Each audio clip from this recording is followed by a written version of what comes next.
I decided to surprise my husband with a gift after receiving his "I just got promoted" text.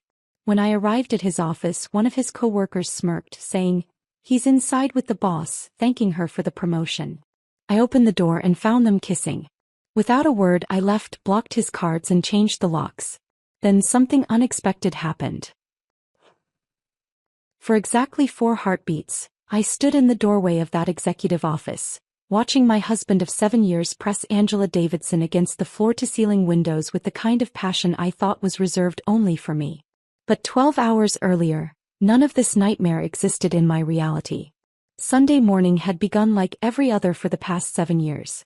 Kenneth's bare feet padding across our cottage's hardwood floors, the familiar sound of coffee beans grinding in our kitchen, and the gentle creak of our bedroom door as he balanced my favorite ceramic mug, the one with tiny painted roses that I'd bought at the farmer's market during our 2nd year of marriage.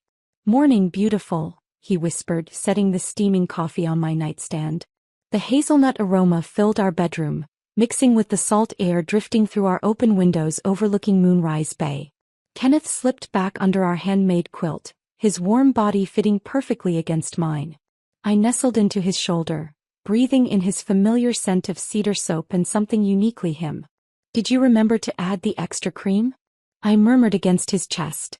"Just the way you like it," he said, his fingers tracing lazy circles on my back. "Light brown, not too sweet, with that little dash of cinnamon you pretend you don't want." This ritual had anchored our marriage through job changes, family deaths, financial stress, and countless ordinary Sundays that somehow felt extraordinary when shared. Kenneth knew exactly how I liked my coffee, just as I knew he preferred his eggs slightly runny and his toast barely golden. These small intimacies had built the foundation of what I believed was unshakable love. "I've been thinking about our cruise," I said, reaching for the Mediterranean brochures scattered across my nightstand. "What if we extended our stay in Santorini? I found this amazing cooking class where they teach traditional Greek recipes in a restored monastery." Kenneth's body tensed slightly against mine, so briefly I almost missed it. "Sounds expensive. Are you sure we can afford the extra time off?"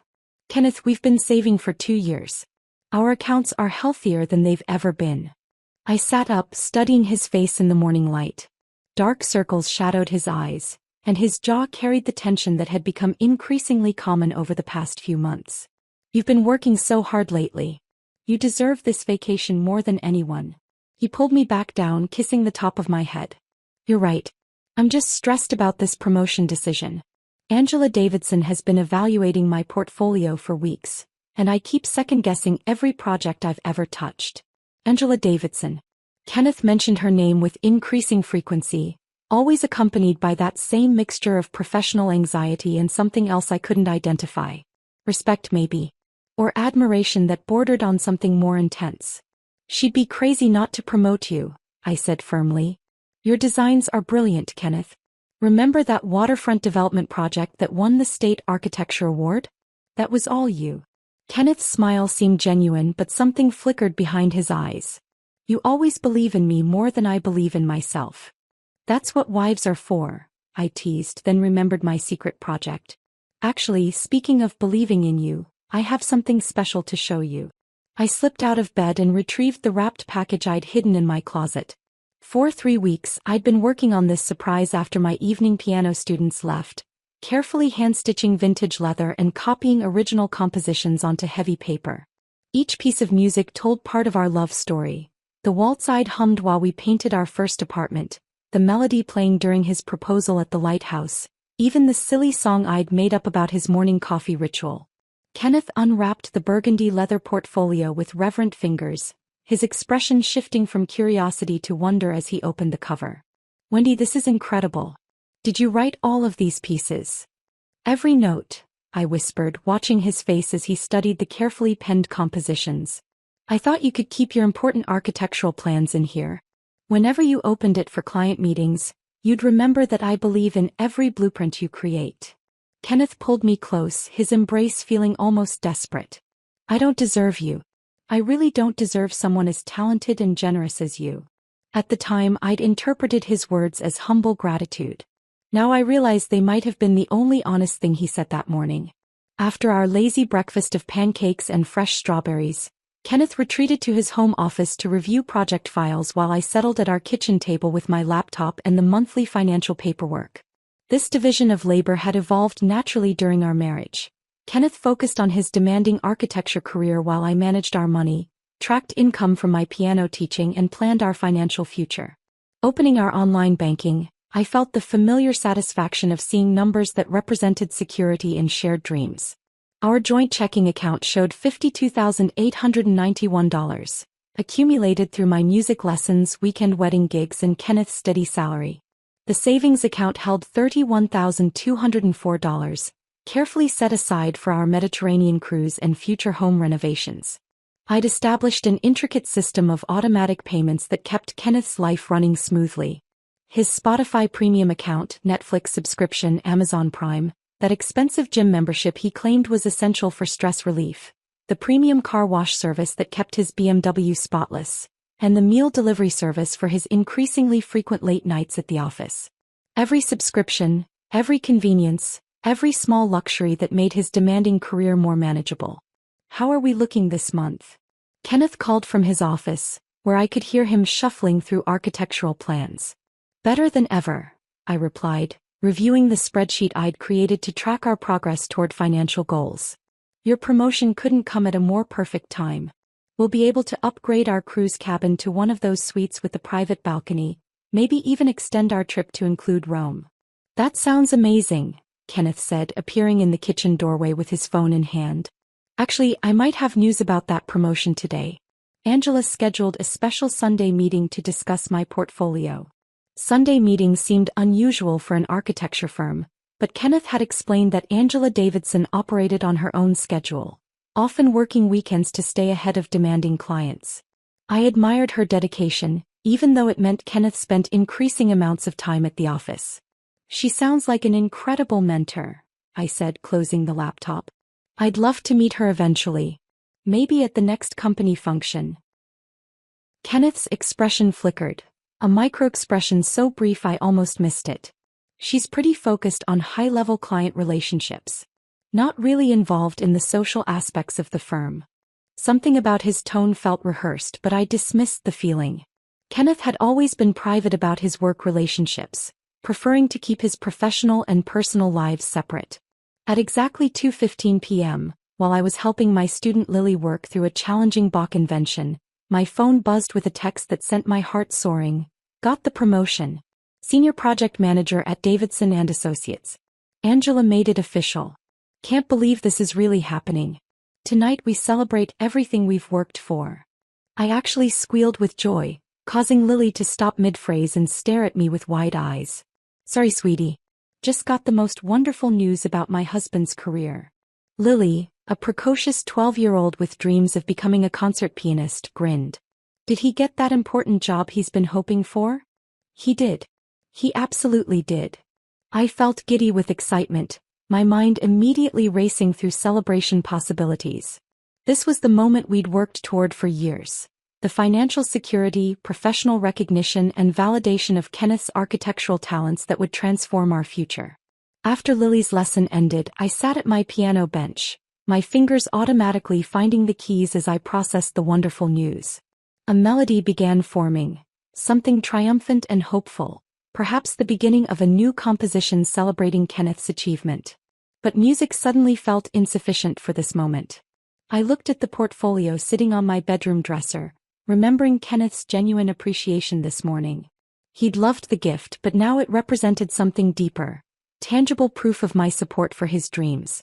This promotion deserved a grand gesture, something that would show Kenneth how proud I was and how much I believed in the brilliant future stretching ahead of us. The clock read 2:30 p.m. If I left immediately, I could surprise Kenneth at the office with the portfolio, maybe whisk him away for an early celebration dinner at that French restaurant he'd mentioned wanting to try. Kenneth had always appreciated spontaneous romantic gestures, and this felt like the perfect opportunity to remind him why we made such an incredible team. I changed into my favorite flower print dress, the one Kenneth said brought out the gold flecks in my eyes, and carefully rewrapped the portfolio in ivory tissue paper tied with burgundy ribbon. The 40-minute drive into the city would give Kenneth time to finish his meeting with Angela and perhaps share the exciting news with his colleagues. Davidson and Associates occupied 16 floors of a gleaming glass tower that rose from downtown like a monument to architectural ambition. The lobby buzzed with expensive-suited professionals carrying leather portfolios and conducting hushed conversations that probably involved millions of dollars.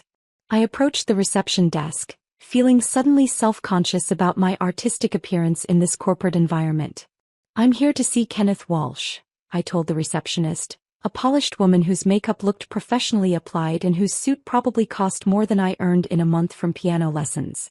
Her expression shifted when I mentioned Kenneth's name, a micro-change that I noticed but couldn't interpret. "And you are?" "His wife, Wendy. I wanted to surprise him with something special to celebrate his promotion to senior project manager." The receptionist's eyes swept over my flower print dress and carefully wrapped gift, her professional smile remaining fixed while something calculating flickered behind her eyes. "Mr. Walsh is currently in a meeting with Ms. Davidson. I'm not sure when they'll be available." "That's perfect," I said, maintaining my cheerful demeanor despite feeling increasingly out of place in this intimidating environment. "I'll just wait for him on the executive floor." Before the receptionist could object, Jake Sullivan materialized beside the marble desk like he'd been waiting for exactly this moment. Kenneth had mentioned Jake before. A mid-level architect with a reputation for office politics and barely concealed ambition. His smile felt predatory as his eyes locked onto my wrapped gift with unsettling intensity. Well, look who's here," Jake said, his tone carrying undertones I couldn't decipher but instinctively disliked. "Kenneth's talented wife, right? The piano teacher? Coming to celebrate the big promotion with Angela Davidson." "Word travels fast in architecture firms," I replied, trying to match his casual tone while suppressing growing discomfort. Jake's smile widened, revealing teeth that seemed too sharp. "Oh, word travels incredibly fast around here, especially when it involves Kenneth and Angela. They've been having quite a lot of intensive meetings lately." He paused deliberately, watching my face. "Very private, very focused sessions. Kenneth's been staying late almost every night for the past few months, really dedicating himself to impressing Angela." The way Jake emphasized certain words made my stomach twist with undefined anxiety. Something in his tone suggested meanings beyond professional mentorship, implications that my rational mind rejected even as my intuition recognized warning signals. "Kenneth's always been dedicated to his career," I said carefully. "Angela sounds like an excellent mentor for someone with his talent." Jake's laugh felt sharp and knowing. "Mentor? Yes, that's certainly one way to describe their relationship. Though I'd say their collaboration has become quite comprehensive lately. Very hands-on, you might say." I left Jake standing by the reception desk, his cryptic comments echoing in my mind as I rode the elevator to the executive floor. With each floor the elevator climbed, my chest felt tighter as if the building's altitude was compressing my lungs. By the time I reached the 15th floor, my palms were damp despite the aggressive air conditioning. The executive level felt dramatically different from the bustling lower floors. Quieter, more exclusive, with plush carpeting that absorbed sound and original artwork that probably cost more than my annual teaching income. Angela Davidson's corner office sat at the end of a long hallway lined with floor-to-ceiling windows that offered stunning views of the city below. As I approached her office, I could hear voices inside, Kenneth's familiar baritone mixed with a woman's throaty laughter. They sounded relaxed, comfortable, intimate in a way that made my footsteps involuntarily slow. The conversation had a quality I couldn't name, something private and personal that seemed to extend far beyond professional boundaries. The office door stood slightly ajar, revealing a narrow slice of the luxurious room beyond. I could see expensive furniture, abstract paintings, and the edge of what appeared to be a massive mahogany desk. Kenneth said something I couldn't quite hear, his voice warm and affectionate, followed by Angela's rich laughter, the kind of laugh that suggested shared secrets and inside jokes. My hand trembled as I raised it to knock on the door frame. Something about the quality of their interaction felt forbidden, like I was about to intrude on something I wasn't meant to witness. But this was my husband, and I was here to celebrate his professional triumph with a gift created from love and pride. "Kenneth," I called softly, pushing the door open wider. "Surprise." The voices inside went abruptly silent. I stepped into Angela Davidson's corner office, my carefully wrapped portfolio clutched in both hands, ready to share in my husband's moment of career victory. Instead, I discovered that everything I believed about my marriage had been a carefully constructed lie. Kenneth stood pressed against the floor-to-ceiling windows, his arms wrapped around a stunning brunette woman in an expensive navy suit. They were kissing with desperate, consuming passion. Not the awkward fumbling of a moment's weakness, but the practiced intimacy of lovers who had done this many times before. Her manicured fingers were tangled in his hair, his hands gripping her waist like she was the only thing preventing him from drowning. The portfolio slipped from my numb fingers, hitting the polished marble floor with a sound that seemed to echo through my soul like the death knell of everything I'd thought was real. Time fractured into slow motion as my brain struggled to process the impossible scene before me. Kenneth's hands cradled Angela's face with a tenderness I recognized, the same gentle touch he used when he thought I was sleeping and would brush hair from my forehead. But this tenderness belonged to someone else now. Angela's expensive navy suit was wrinkled, her perfectly styled hair mussed from Kenneth's fingers. She wore red lipstick that was now smeared across both their mouths, and I found myself absurdly wondering if that was the shade called passion red or crimson kiss. These ridiculous details anchored my mind as it reeled from the enormity of what I was witnessing. This wasn't some spontaneous moment of celebration gone wrong. Their movements spoke of practiced familiarity, of countless similar encounters. Kenneth's thumb traced Angela's jawline with muscle memory, while her hands rested on his chest like she knew exactly where his heartbeat was strongest. They fit together with the ease of lovers who had mapped each other's bodies through repetition and time. The afternoon sunlight streaming through those floor-to-ceiling windows created a golden halo around their embrace, turning their betrayal into something cinematically beautiful. I wanted to scream at the universe for making something so devastating look so perfect, so meant to be. Kenneth murmured something against Angela's lips, words too soft for me to hear but intimate enough to make her smile against his mouth. That smile destroyed me more than the kiss itself. It spoke of inside jokes and shared secrets, of a relationship that extended far beyond stolen moments in corner offices. My carefully wrapped portfolio hit the marble floor with a sound that seemed to echo through the building's steel bones. The burgundy ribbon came undone, and I watched my handwritten compositions scatter across the polished stone like fallen leaves, each page representing hours of love that now felt foolish and wasted. Neither Kenneth nor Angela registered the sound of my gift hitting the floor. They remained lost in their private world, oblivious to the wife whose heart was disintegrating in the doorway. Kenneth's hand moved to the small of Angela's back, a gesture so familiar it made my stomach lurch. I'd seen him make that exact movement with me countless times at dinner parties and wedding receptions, claiming me as his with that possessive yet protective touch. Now I understood it had never really been ours. I backed out of the office on unsteady legs, my body moving without conscious direction from my brain. The hallway seemed to stretch endlessly before me, like something from a fever dream where distances became fluid and unreliable. My flower print dress felt suddenly childish against the corporate sophistication surrounding me, a costume from a life that no longer existed. Other employees moved through the hallway, carrying files and conducting hushed conversations about deadlines and client presentations. A young woman in a crisp white blouse glanced at me with concern, probably wondering why someone was standing frozen outside the senior partner's office looking like they'd witnessed a catastrophe. "Are you all right?" she asked, her voice seeming to come from very far away. I nodded automatically, though nothing about me was all right. Nothing would ever be all right again. "Just waiting for someone," I managed, my voice sounding foreign to my own ears.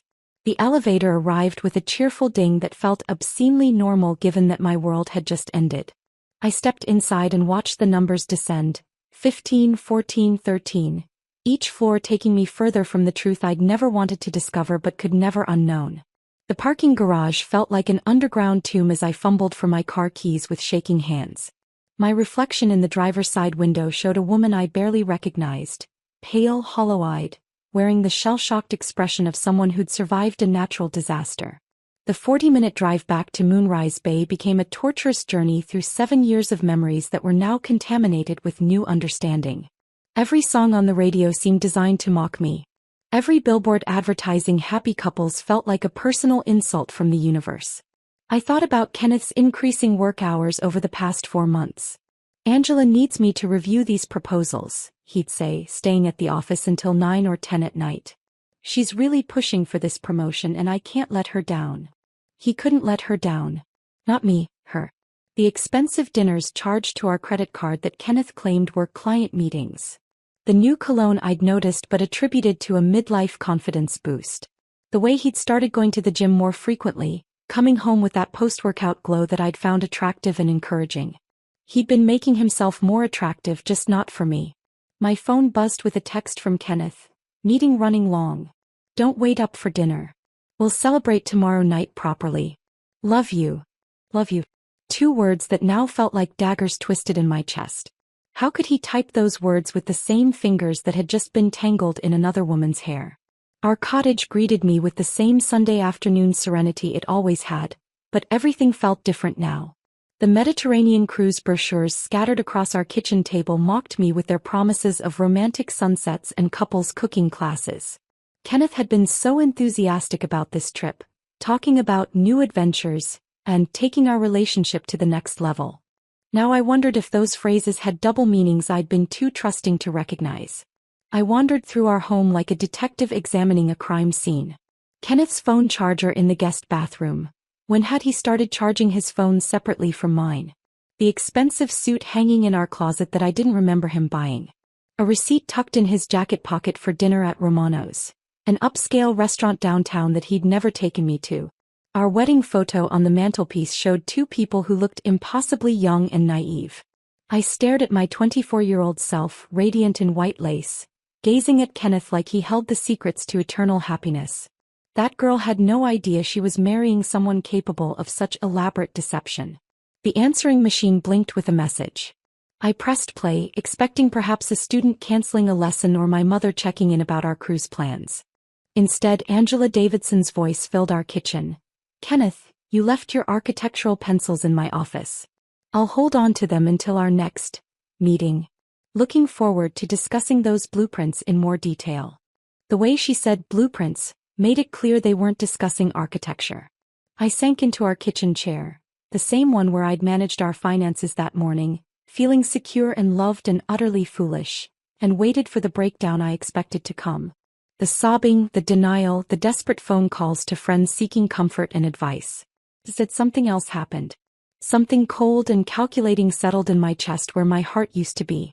I thought about my piano students, 12-year-old Lily with her dreams of concert halls, elderly Mrs. Patterson who'd started lessons at 70 because she'd always wanted to play Chopin, young couples planning their wedding music with such hope and excitement. These people trusted me with their musical dreams, paid me well for my expertise and respected my artistic talents. I thought about our financial accounts, all managed by me because I was so good with numbers. Kenneth had no idea how much I'd saved, how carefully I'd invested, how many different income streams I'd cultivated through my music career. He saw me as the sweet, supportive wife who handled boring money matters while he pursued his important architectural career. He had no idea who he was really dealing with. My phone buzzed again. Another text from Kenneth. Can't stop thinking about this morning and your beautiful gift. You're the best thing that ever happened to me. I stared at those words, lies typed with such casual cruelty, and felt the last vestiges of my old self dissolve. The woman who'd woken up this morning believing in love and partnership and shared dreams was gone, replaced by someone harder, smarter, and infinitely more dangerous. Kenneth thought he was playing chess with someone who didn't even know the game had started. He was about to learn exactly how wrong he was. I deleted Kenneth's lying text without responding and opened my laptop with the methodical precision of a surgeon preparing for a complex operation. The kitchen table that had witnessed countless romantic dinners and lazy Sunday morning conversations was about to become my war room. The banking website loaded with its familiar blue interface, but I was seeing these numbers through completely different eyes now. Our joint checking account showed $52,891.47, money I'd always thought of as ours, but was now calculating as predominantly mine. I opened a new spreadsheet and began documenting the sources of every deposit over the past 2 years. Piano lessons. $127 per week from 12 regular students, plus occasional makeup sessions. Wedding performances. $800 to $1,200 per event, depending on the venue and ceremony length. Corporate events where I provided background music. $300 to $500 per evening. Summer music camps where I taught intensive workshops. $2,400 for each 2-week session. The numbers painted a picture I'd somehow never fully grasped.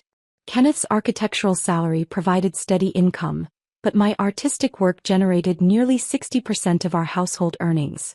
Yet somehow he'd made me feel like the junior partner in our financial relationship, the one who handled small details, while he focused on serious career advancement. I clicked over to our savings account, $31,204.83.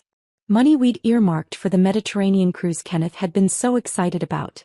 Now I realized why he'd been pushing for expensive upgrades.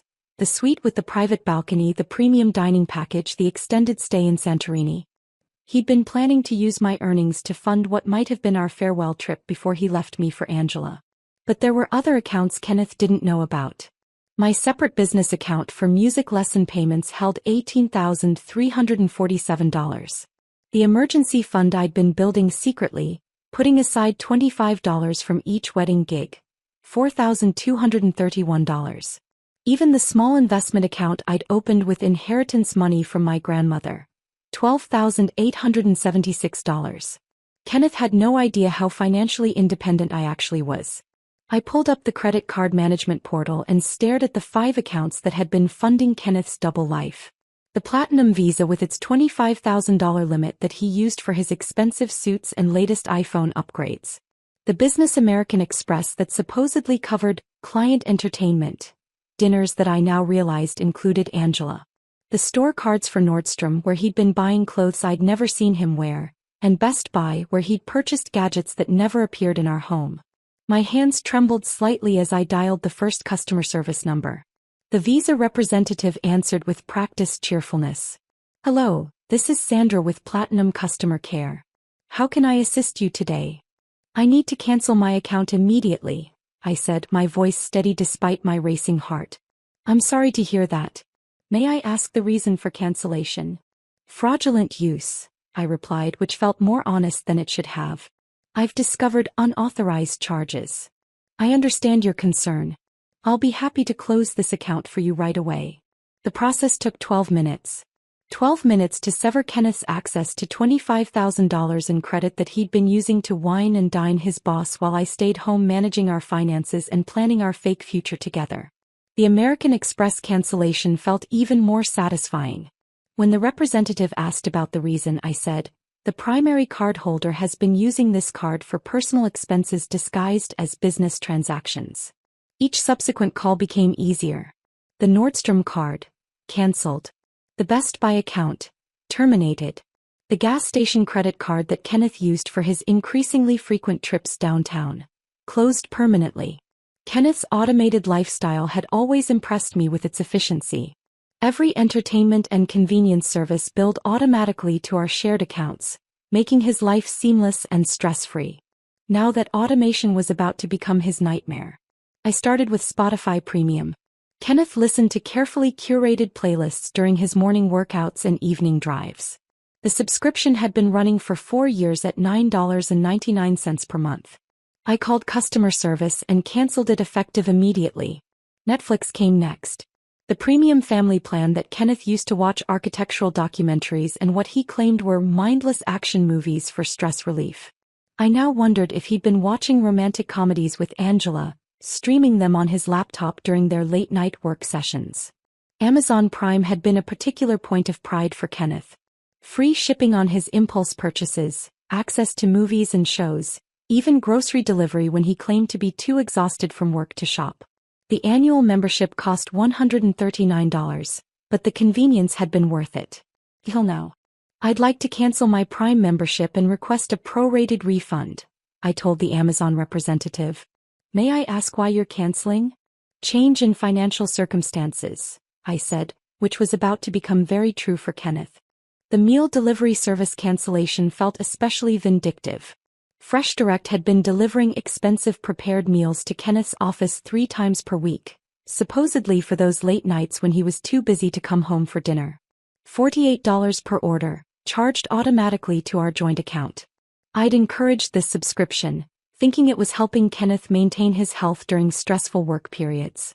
Now I realized those meals were probably being shared with Angela during their intimate overtime sessions. Elena Rodriguez had installed our original locks when we'd first bought the cottage 4 years ago. She was a no-nonsense woman in her 50s who ran her family locksmith business with quiet efficiency and professional discretion. When I called her emergency line, she answered on the second ring. Rodriguez Locksmith, Elena speaking. Elena, this is Wendy Walsh from the Moonrise Bay Cottage. I need an emergency lock change on all exterior doors. Everything all right, honey? You sound stressed. Elena had always been perceptive. She'd probably sensed trouble in dozens of emergency calls over her 20-year career.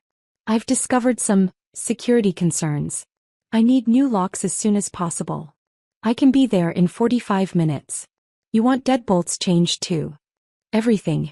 Front door, back door, garage entry. I want completely new keys. Elena arrived with her van full of hardware and her toolbox that had seen thousands of similar domestic emergencies. She worked efficiently, asking no questions while I watched her install fresh deadbolts and doorknob locks. The sound of her drill echoed through our cottage like a declaration of independence. Old keys won't work anymore, she said, handing me a ring with 3 shiny new keys. You want me to make any extras? Just these 3. No one else needs access. Elena studied my face with knowing eyes. You take care of yourself, Wendy. Whatever's going on, you're handling it right. After Elena left, I settled back at my laptop and began researching divorce attorneys in our area. Kenneth had always joked that lawyers were parasites, but I was about to discover that the right parasite could be exactly what I needed. I created a new folder on my desktop labeled Financial Documents, and began organizing evidence. Bank statements showing the true sources of our income. Credit card bills revealing Kenneth's suspicious spending patterns. Screenshots of our various accounts before I'd started making changes. The portfolio I'd made for Kenneth still sat on our kitchen counter where I'd left it that morning, before my world imploded. I photographed each hand-stitched page, documenting the hours of love and effort I'd invested in celebrating a man who'd been betraying me for months. This wasn't going to be a simple divorce. This was going to be a reckoning. And Kenneth had no idea what was coming for him. Monday night passed in restless fragments of sleep interrupted by the phantom sound of my phone buzzing. Every notification made me tense, expecting Kenneth's return or his questions about why his cards weren't working. But silence stretched through the darkness, broken only by the rhythmic crash of waves against the shore outside our bedroom window. Tuesday morning arrived with gray clouds that matched my mood perfectly. I sat at our kitchen table with my second cup of coffee, staring at the laptop screen where I'd been researching divorce attorneys since dawn. The cottage felt different now, larger and emptier, as if Kenneth's betrayal had somehow altered the physical dimensions of our shared space. At exactly 8:47 a.m., my email notification chimed with a message that would change everything. The sender's name made me pause. Sophie Martinez, followed by an email signature indicating she worked as a senior accountant at Davidson and Associates. I'd never heard Kenneth mention a Sophie, which immediately made her message feel significant in ways I couldn't yet understand. The subject line read simply, "Something you need to know." My finger hesitated over the mouse. Part of me wanted to delete this email unread, to preserve whatever remained of my ignorance and avoid confirming suspicions that were still crystallizing in my mind. But a stronger part, the part that had been systematically dismantling Kenneth's comfortable life for the past 18 hours, clicked open. Dear Mrs. Walsh, the email began with formal politeness that somehow made its contents feel more ominous. I hope this message finds you well, though I suspect that may not be the case. My name is Sophie Martinez and I work in the accounting department at Davidson and Associates.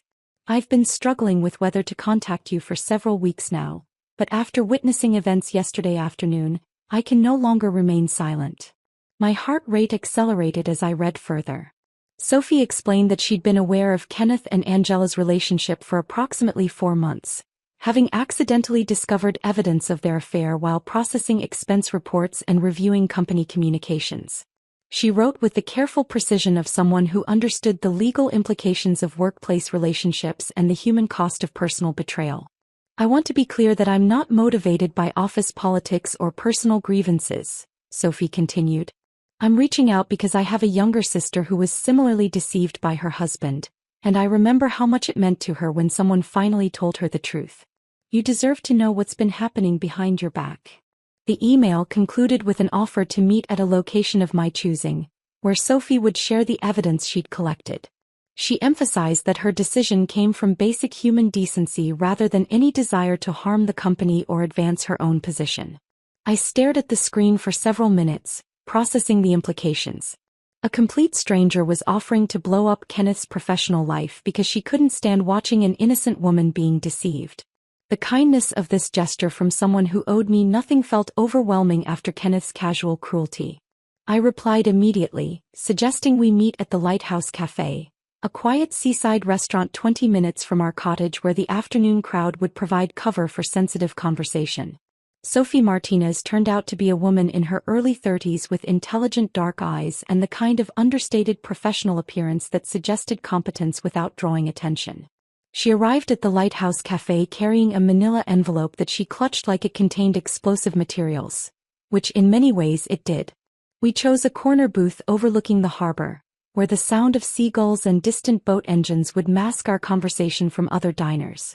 Sophie ordered coffee with shaking hands, her nervous energy palpable as she arranged the envelope on the table between us. "I want to start by saying how sorry I am," she began, her voice soft but steady. "What I'm about to show you is going to be difficult to see, but you have a right to know the truth about your marriage." Sophie opened the envelope and spread several printed emails across the scarred wooden table. The papers looked official and damning, like evidence being presented in a courtroom. Her fingers trembled slightly as she organized the documents, and I could see the genuine distress this revelation was causing her. "I discovered these emails accidentally while reviewing expense account irregularities," Sophie explained. "Kenneth and Angela have been using company resources for personal activities, which required me to examine their communications more closely. I never intended to uncover their affair, but once I saw these messages, I couldn't ignore what was happening." She paused, studying my face with compassionate concern. "I debated for weeks about whether to contact you. On one hand, it wasn't my business. On the other hand, you were being systematically deceived by people who were supposed to respect both you and company policies." The first email Sophie showed me was dated 3.5 months ago, sent from Kenneth's company account to someone listed as Derek Thompson, apparently his college roommate who now lived in Seattle. The casual tone made the content even more devastating. "You were right about office affairs being dangerous," Kenneth had written, "but sometimes the risk is worth the reward.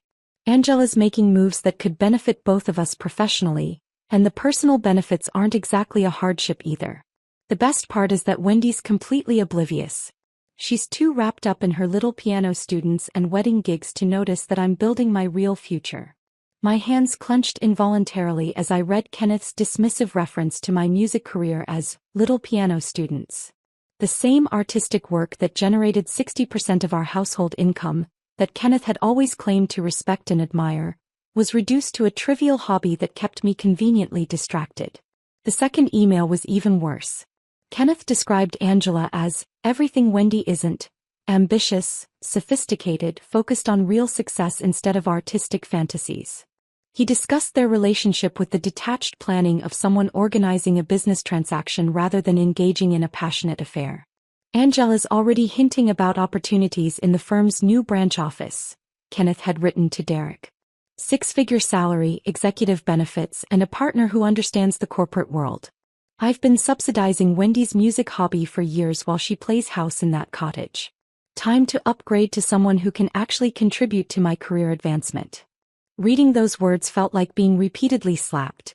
Kenneth had been tolerating our marriage while planning his escape to what he considered a superior life. Every encouragement he'd given my music, every romantic gesture, every moment of seeming support had been performance art designed to keep me compliant while he positioned himself for betrayal. Sophie reached into her bag and produced her smartphone, her expression growing even more apologetic. "I need to warn you that what you're about to hear is going to be very painful. These recordings were captured accidentally during budget meetings where I was taking notes on company expenses." She pressed play and Kenneth's voice filled our corner of the cafe with devastating clarity. The conversation appeared to be between Kenneth and Angela, discussing their relationship with chilling casual cruelty. "Wendy's been putting every penny from her music lessons into our joint accounts," Kenneth was saying. his tone carrying the detached amusement of someone discussing a naive child. The sweet, trusting artist actually thinks we're saving for our future together.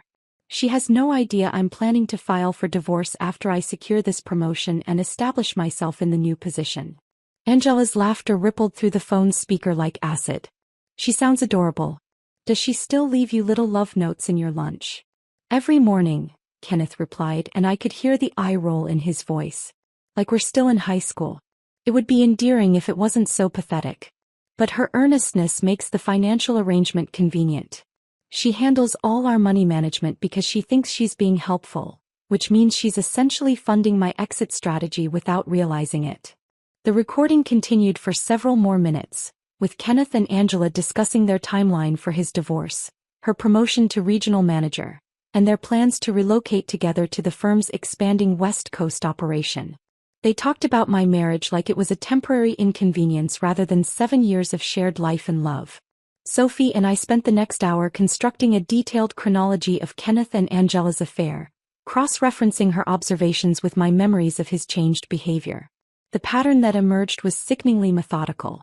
4 months ago, Kenneth's first late-night project review with Angela, coinciding with her separation from her husband. The beginning of frequent texts and after-hours meetings that Kenneth explained as intensive mentoring for his promotion prospects. 3 months ago, Kenneth's sudden interest in expensive restaurants downtown, claiming he needed to network with potential clients. Sophie's expense reports showed these dinners were always for 2 people, always at intimate venues, always charged to Kenneth's company card.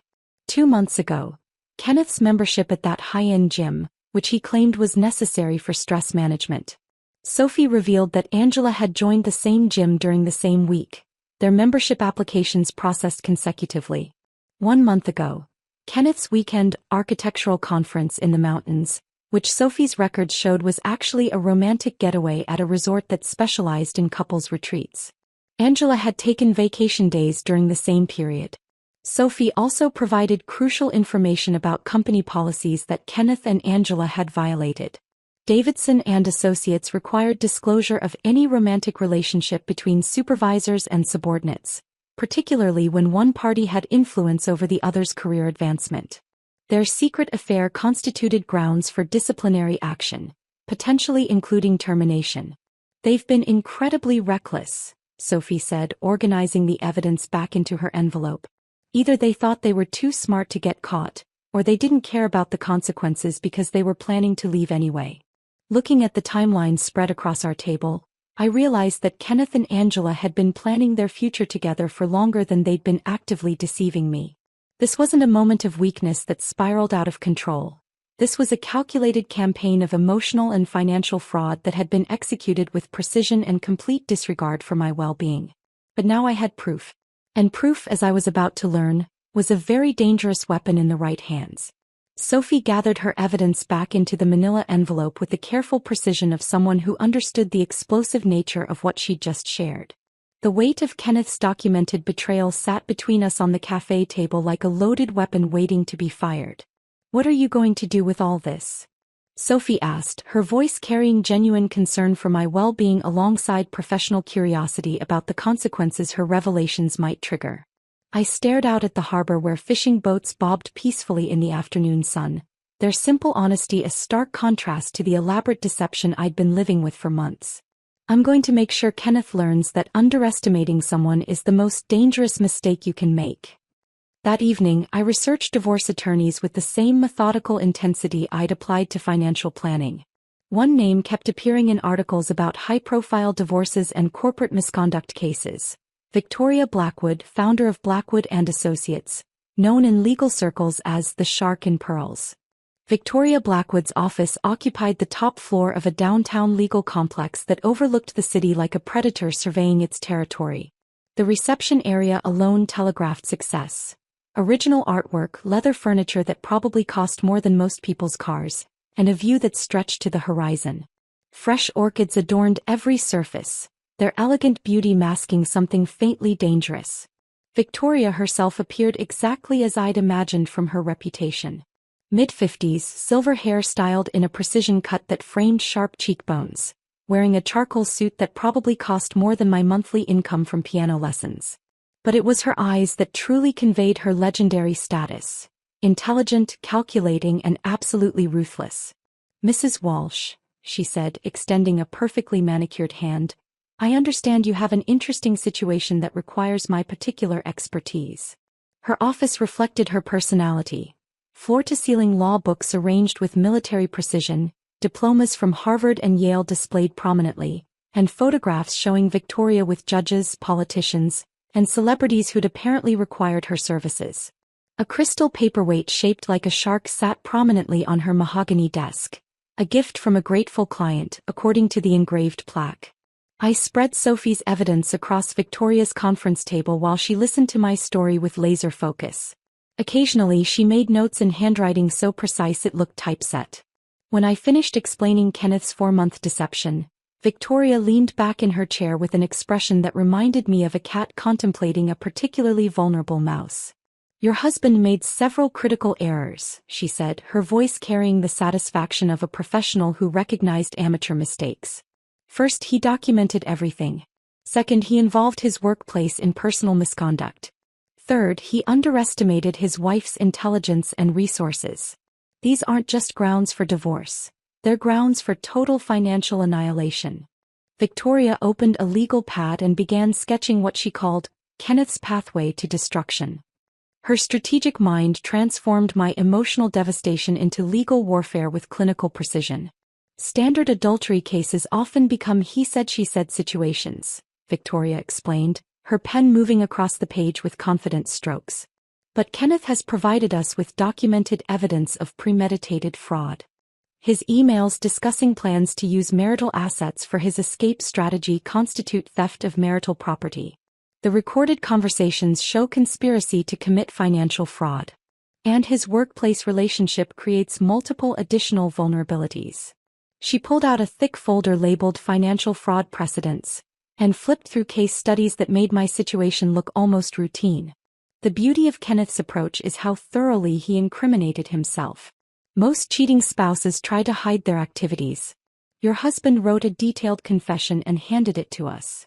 Victoria's excitement was palpable as she realized the scope of evidence available. "We're not just talking about asset division anymore. We're discussing punitive damages, restitution for emotional distress, and civil penalties for financial misconduct." Kenneth wanted to play sophisticated games. Now he gets to learn the sophisticated consequences. The timeline strategy Victoria developed focused on Kenneth's escalating deception over 4 months. "We'll demonstrate a pattern of calculated fraud that began when his affair started and intensified as he planned his exit. Every expense, every lie, every documented conversation becomes evidence of systematic theft and emotional abuse." Victoria connected me with Dr. Patricia Chin, a forensic accountant whose specialty was uncovering hidden assets and documenting financial misconduct in divorce cases. Dr. Chin arrived the following morning with laptop computers and analysis software that could trace money movements with microscopic precision. "Financial infidelity often leaves more evidence than people realize," Dr. Chin explained while uploading our bank records into her analysis programs. "People think deleting transactions or using cash makes them invisible, but money always leaves tracks." The computer analysis revealed patterns I'd never noticed despite managing our finances. Kenneth's credit card charges showed systematic deception dating back 4 months, exactly coinciding with the timeline Sophie had established for his affair with Angela. Restaurant charges for expensive dinners occurred exclusively on evenings when I was teaching late lessons or performing at weddings. Hotel charges appeared on weekends when Kenneth claimed to be attending architectural conferences or meeting with clients. Gift purchases from jewelry stores and boutiques that I'd never seen reflected in our home or Kenneth's appearance. "Look at this pattern," Dr. Chin said, pointing to a spreadsheet that color-coded Kenneth's suspicious expenses. "These charges total $11,847 over 4 months. All funded by joint accounts that were primarily supported by your music income. He was essentially forcing you to pay for your own betrayal." The analysis also revealed Kenneth's increasing financial boldness as his affair progressed. Early charges were modest, coffee shops and casual restaurants. But recent expenses showed escalating extravagance. five-star hotels, exclusive restaurants, expensive gifts that suggested he was becoming more confident about his deception succeeding. Victoria assigned her paralegal Marcus Rivera to research Davidson and Associates' corporate policies and ethical guidelines. What he discovered added another dimension to our legal strategy that neither Kenneth nor Angela had apparently considered. Davidson and Associates has extremely strict policies about supervisor-subordinate relationships, Marcus reported during our strategy session. Any romantic involvement between employees at different hierarchy levels must be disclosed to Human Resources and the legal department within 30 days of initiation. He spread copies of the employee handbook across Victoria's conference table, highlighting relevant sections with yellow markers. Failure to disclose creates liability for both employees and potentially the company itself. Kenneth and Angela exposed the firm to sexual harassment lawsuits, ethics violations and regulatory scrutiny. Victoria's smile turned predatory as she absorbed these implications. Corporate law firms are obsessively protective of their reputations. When we demonstrate that Kenneth and Angela violated disclosure policies while using company resources for personal activities, Davidson and Associates will distance themselves faster than you can say liability insurance. The employee handbook revealed additional violations that Kenneth and Angela had apparently ignored. Using company email for personal communications violated information technology policies. Charging personal expenses to company accounts constituted theft of corporate resources. Meeting during business hours for non-work purposes violated productivity requirements. Their affair wasn't just personal misconduct, Victoria concluded. It was a systematic violation of corporate policies that exposed their employer to legal and financial risks. The firm will prioritize protecting itself over protecting two employees who created liability through their poor judgment. Victoria's approach to serving Kenneth with divorce papers elevated revenge to an art form. Rather than simple delivery at home or work, she proposed a strategy designed to maximize professional humiliation while ensuring maximum witness impact. Davidson and Associates holds their annual client presentation next Thursday, Victoria said, reviewing her research into the firm's public events. 50 to 70 clients, all major corporate accounts, plus every employee from junior architects to senior partners. Kenneth will probably be presenting his latest projects, basking in his promotion glory. She pulled up the firm's event calendar on her computer, showing a conference room booking for their biggest presentation space. We'll coordinate with professional process servers who specialize in high-impact delivery. The goal is to serve papers at the moment of Kenneth's greatest professional triumph, transforming his victory celebration into public humiliation. Victoria's strategy considered every detail, timing the service during Kenneth's presentation segment, ensuring Angela received her papers simultaneously, positioning servers for maximum visibility, and coordinating with building security to prevent interference. Public humiliation isn't just emotionally satisfying, Victoria explained with clinical precision. It serves strategic purposes. Kenneth's colleagues will witness his misconduct firsthand. Clients will question the firm's judgment in promoting someone capable of such deception. The professional consequences will extend far beyond our divorce case. As Victoria outlined her plan, I realized that Kenneth had been playing checkers while thinking he was engaged in chess. But Victoria Blackwood played a completely different game. One where the rules favored preparation, documentation, and the kind of strategic thinking that turned an opponent's strengths into their ultimate weaknesses. Kenneth was about to discover that his sweet, naive artist wife had assembled a legal arsenal that would make his sophisticated deception look like amateur theater. The curtain was about to fall on his performance, and the audience was going to be much larger than he'd ever imagined. Thursday morning dawned crisp and clear, the kind of autumn day that made everything look sharp and defined, as if the universe had adjusted its contrast settings for maximum clarity. I stood in front of my bedroom mirror, selecting my outfit with the precision of a general choosing armor for the most important battle of her life. The navy blue dress I chose projected competence without appearing overly formal, professional enough to command respect in a corporate environment, but elegant enough to remind everyone that Kenneth had thrown away something valuable. I paired it with my grandmother's pearl earrings and the silver bracelet Kenneth had given me for our 3rd anniversary, back when his gifts still carried genuine sentiment. In the mirror, I practiced the statement Victoria and I had crafted together. That's for theft of marital assets and conspiracy to commit financial fraud. Turns out your sweet, naive artist wife learned a few things about protecting herself. The words needed to carry across a crowded room with crystal clarity, cutting through the shocked silence that would follow Kenneth's public humiliation. My voice remained steady through 3 rehearsals, each repetition strengthening my resolve. This wasn't about revenge. It was about justice delivered publicly to match the public nature of Kenneth and Angela's betrayal. They'd conducted their affair in Kenneth's workplace, using company resources, involving colleagues in their deception through lies about late meetings and business dinners. Their misconduct had been public. Their consequences would be equally visible. Victoria called at 9:30 a.m. with final coordination details. The process server will be in position by 2:45 p.m., she explained, her voice carrying the satisfaction of a perfectly executed plan coming to fruition. Robert Chin is a 20-year veteran who's served papers in courtrooms, corporate boardrooms and country clubs. He knows how to command attention and deliver documents with maximum impact. We reviewed the timing one final time. Kenneth's presentation was scheduled for 3 p.m., following the firm's overview and financial projections. He'd be presenting his latest architectural designs to Davidson and Associates' biggest clients, probably basking in the recognition his promotion had brought. Angela would be by his side, representing the executive leadership that had supposedly recognized his exceptional talent. "Remember," Victoria said, "once the papers are served, you have about 30 seconds before security or management tries to intervene. Make your statement clearly and completely, then exit with dignity. Let the legal documents speak for themselves after that." Davidson and Associates' main conference room occupied the entire 16th floor, with floor-to-ceiling windows offering panoramic city views that proclaimed the firm's success and ambition.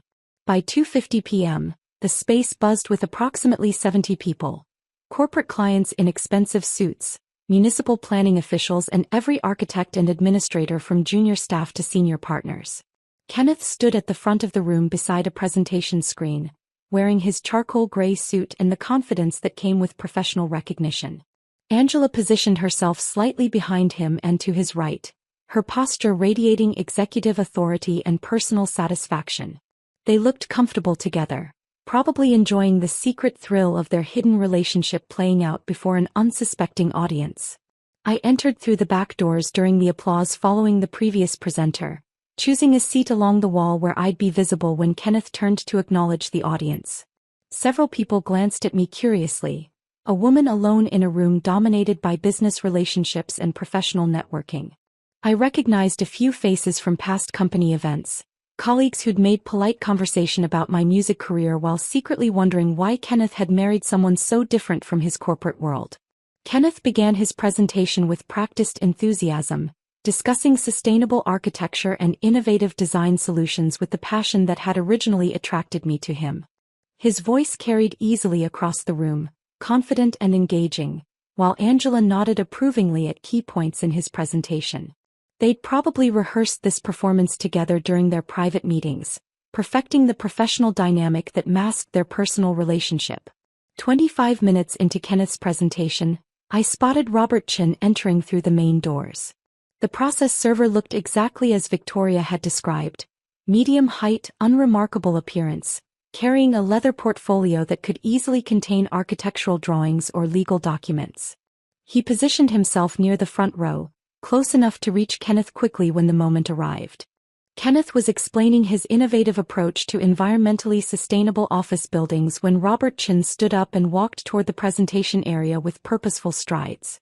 The movement caught Kenneth's attention mid-sentence, causing him to pause and look questioningly at this unexpected interruption. "Kenneth Walsh," Robert announced, his voice trained to carry clearly across crowded rooms, "you've been served." The thick manila envelope landed in Kenneth's hands with a sound that seemed to echo through the suddenly silent conference room. 70 professionals who'd been listening to architectural presentations suddenly found themselves witnesses to a personal drama unfolding in real time. Kenneth's face cycled through expressions like a time-lapse photograph of emotional collapse. Confusion at the interruption gave way to recognition as he saw my name on the legal documents. Recognition transformed into dawning horror as he realized that his carefully hidden affair was about to become public knowledge in the most catastrophic way possible. "What is this?" Kenneth managed, his voice cracking slightly as his confident presenter persona disintegrated before his colleagues and clients. His hands trembled as he opened the envelope, scanning the first page of legal documents that detailed adultery charges, financial fraud allegations, and conspiracy to commit theft of marital assets. The color drained from his face as he recognized Sophie's evidence reproduced in official legal language, complete with email transcripts and financial analysis that documented every aspect of his 4-month deception. The conference room had fallen completely silent, 70 people holding their collective breath while Kenneth processed the legal documents that were destroying his life in real time. Angela stepped closer to him, probably trying to read over his shoulder and understand the scope of their exposure. That's when I stood up and delivered the statement Victoria and I had crafted with surgical precision. "That's for theft of marital assets and conspiracy to commit financial fraud," I announced, my voice carrying clearly across the dead-silent room. "Turns out your sweet, naive artist wife learned a few things about protecting herself." The words felt empowering after months of being deceived, dismissed, and underestimated. I watched Kenneth's professional facade crumble as colleagues who'd respected his architectural talent realized they'd been watching an adulterer and financial fraud perpetrator present their company's vision for sustainable design. Several clients shifted uncomfortably in their seats, probably reconsidering their business relationships with a firm that employed people capable of such systematic deception. Municipal officials who'd been considering major contracts exchanged meaningful glances, their confidence in Davidson and Associates' ethical standards clearly shaken. Kenneth looked directly at me for the first time since I'd entered the room, his expression showing shock, humiliation, and something that might have been belated recognition of just how seriously he'd underestimated the woman he'd married. The confident architect who'd been commanding the room minutes earlier now stood frozen, clutching legal documents that detailed his professional and personal misconduct for everyone to see. Robert Chin wasn't finished. He turned to Angela with the efficiency of someone who'd performed this routine hundreds of times in various corporate settings. "Angela Davidson," he announced, "you've been served." Angela's carefully constructed corporate image dissolved as she received her own manila envelope containing conspiracy charges, ethics violations, and detailed allegations of abuse of executive power. Her face went pale as she realized that her secret relationship with Kenneth had been documented, analyzed, and was now being exposed to the firm's biggest clients and most important business partners.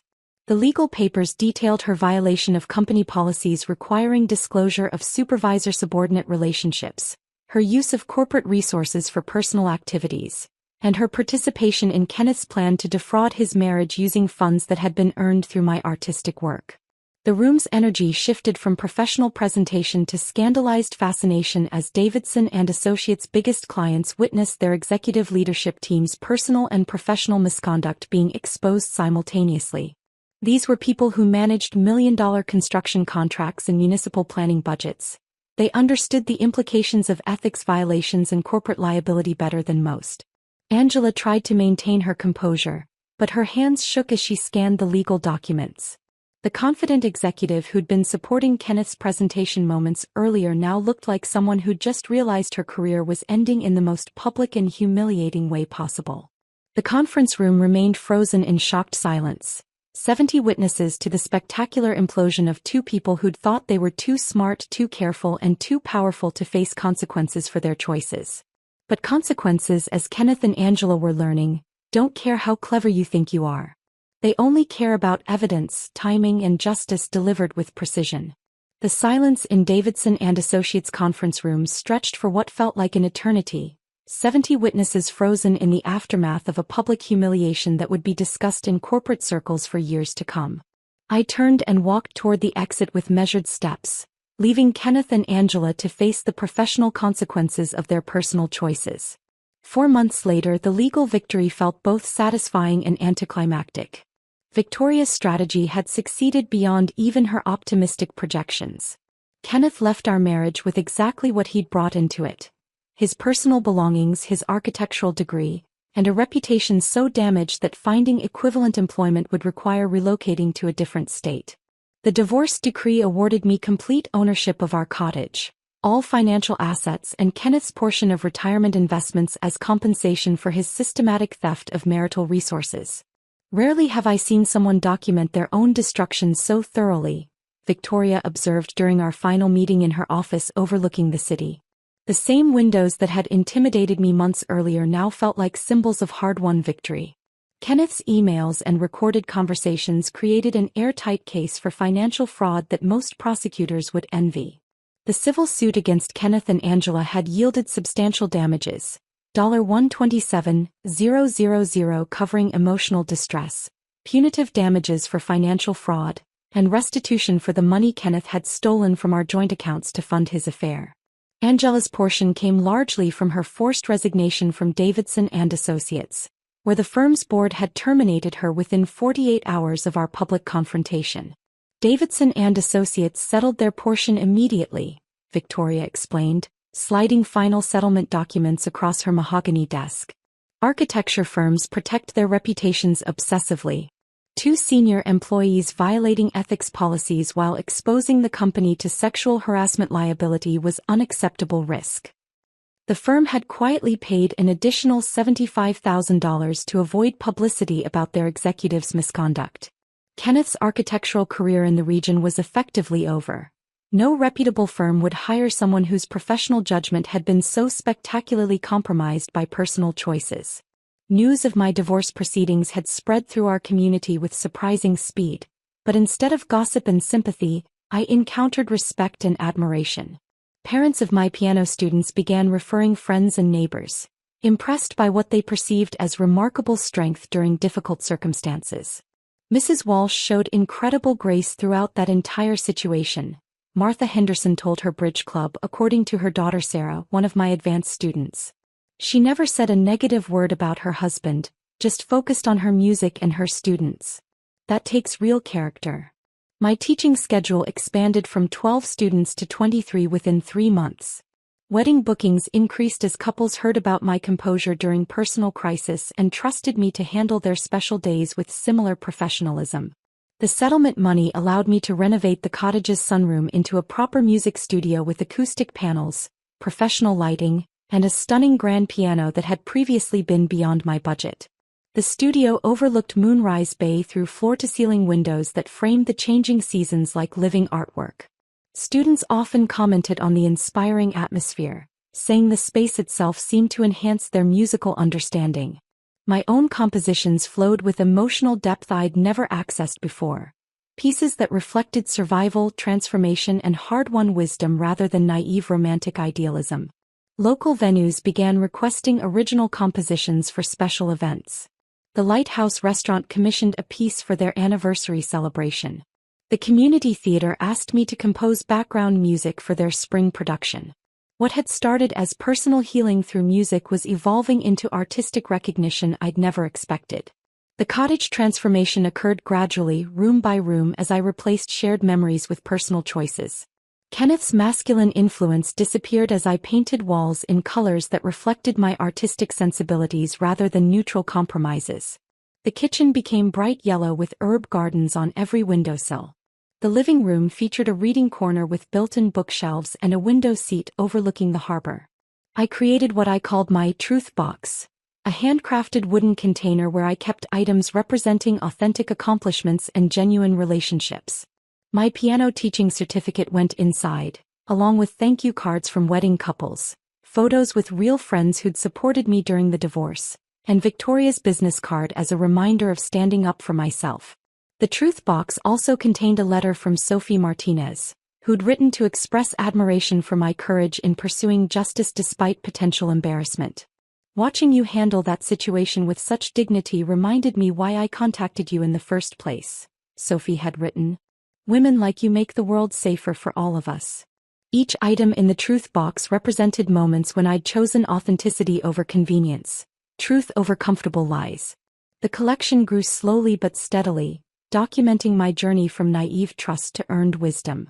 Spring brought unexpected connection in the form of James Morrison, the owner of Harbor Books, a cozy independent bookstore 3 blocks from the cottage. Our meeting was refreshingly ordinary. I was browsing poetry collections when he recommended Mary Oliver's latest volume, leading to a conversation about how literature influenced musical composition. I've always wondered about the relationship between written rhythm and musical rhythm, James said, his genuine curiosity evident in the way he listened to my responses.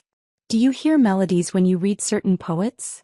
James was 42, divorced for 3 years, with silver threading through dark hair and laugh lines that suggested someone who found joy in everyday moments. He'd purchased Harbor books after leaving a corporate finance career that had left him feeling spiritually empty. Our conversations flowed naturally, covering literature, music, local history, and shared appreciation for authentic craftsmanship over mass-produced convenience. I admire people who create beautiful things, James said during one of our coffee conversations at the bookstore's reading corner. Your music, my book recommendations, we're both trying to connect people with experiences that matter. His genuine interest in my compositions felt revolutionary after years of Kenneth's polite tolerance for my artistic hobby. James asked thoughtful questions about musical structure, attended my student recitals without being asked, and never once suggested that my creative work was less important than more traditionally lucrative careers. Kenneth's betrayal had taught me to distinguish between authentic emotions and performed sentiments, between genuine partnership and strategic manipulation. I now trusted my instincts about people's motivations rather than accepting surface presentations that seemed too perfect or convenient. The experience revealed strength and strategic capabilities I'd underestimated while focusing on being a supportive wife. Managing the divorce proceedings, coordinating with attorneys and forensic accountants, and executing a complex legal strategy had demonstrated talents I'd never recognized or developed. I wasn't just Kenneth's artistic wife. I was a capable woman with valuable skills who'd been playing a diminished version of herself. I only compose authentic melodies, became my guiding philosophy, applying to relationships, professional opportunities, and personal choices. Every decision was filtered through questions about genuine value versus superficial appeal, long-term authenticity versus short-term convenience. James embodied this philosophy in ways Kenneth never had. His appreciation for my music felt genuine rather than obligatory. His bookstore reflected personal passion rather than profitable trends. His conversation engaged with ideas rather than impressing audiences. 6 months after Kenneth's public humiliation, I performed an original composition at the community center's annual arts festival. The piece, titled Moonrise Bay Morning, captured the feeling of watching sunrise from my studio windows while knowing that the day belonged entirely to me. In the audience, James listened with the focus of someone who understood that music could tell stories words couldn't capture. Several rows behind him, Martha Henderson and other parents of my students applauded with pride for someone they'd watched transform crisis into opportunity. Kenneth was notably absent, having relocated to a different state where his reputation hadn't preceded him. Angela had taken a position with a small firm in another region, her executive career permanently derailed by choices that had prioritized short-term desire over long-term wisdom. But their absence felt appropriate rather than sad. My life now contained only authentic melodies, genuine relationships, and the kind of peace that comes from knowing that every note was composed by someone who refused to settle for anything less than truth. The girl who'd once made a handcrafted portfolio for a lying husband had become a woman who created beauty on her own terms, surrounded by people who appreciated authenticity over convenience and substance over performance. This was what victory looked like, not just winning a legal battle, but discovering who you really are when no one else is writing your story. Which moment touched your heart the most, discovering the betrayal, fighting back with evidence, or finding authentic love again? Your story matters too. If this journey of betrayal to triumph resonated with you, please like this video and subscribe for more stories of women who refuse to stay silent. You're stronger than you know.